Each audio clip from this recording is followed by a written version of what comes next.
ಅಕ್ಕಿಗಿಂತ ಅವಲಕ್ಕಿ ಶ್ರೇಷ್ಠ. ಜೊತೆಗೆ ಅವಲಕ್ಕಿ ಹೆಚ್ಚು ಕಬ್ಬಿಣಾಂಶ ಇರೋದರಿಂದ ರಕ್ತಹೀನತೆಗೆ ಬಹಳ ಒಳ್ಳೆ ಪರಿಹಾರ. 100 ಗ್ರಾಮ್ ಪಾಲಿಶ್ ಅಕ್ಕಿನಲ್ಲಿ ಅರ್ಧ ಮಿಲಿಗ್ರಾಮ್ ಅಷ್ಟೇ ಕಬ್ಬಿಣಾಂಶ ಇರೋದು.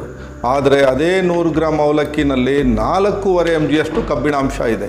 ಅಂದರೆ ಪಾಲಿಶ್ ಅಕ್ಕಿನಲ್ಲಿರೋ ಕಬ್ಬಿಣಾಂಶದ 10 ಪಟ್ಟು ಹೆಚ್ಚು ಕಬ್ಬಿಣಾಂಶ ಅವಲಕ್ಕಿನಲ್ಲಿದೆ. ಸೊ ಎರಡೂ ಮಾಡೋದು ಭತ್ತದಿಂದಾನೇ, ಅಕ್ಕಿ ಮಾಡೋದು ಭತ್ತದಿಂದಾನೇ, ಅವಲಕ್ಕಿ ಮಾಡೋದು ಭತ್ತದಿಂದಾನೇ. ಆದರೆ ಪಾಲಿಶ್ ಅಕ್ಕಿನಲ್ಲಿ ಇಲ್ಲದೆ ಇರೋ ಕಬ್ಬಿಣಾಂಶ ಅವಲಕ್ಕಿಗೆ ಹೇಗೆ ಬಂತು ಅಂತ ನೋಡೋದಾದರೆ ಸೊ ಅವಲಕ್ಕಿ ಮಾಡೋ ವಿಧಾನನ ನೋಡಬೇಕು.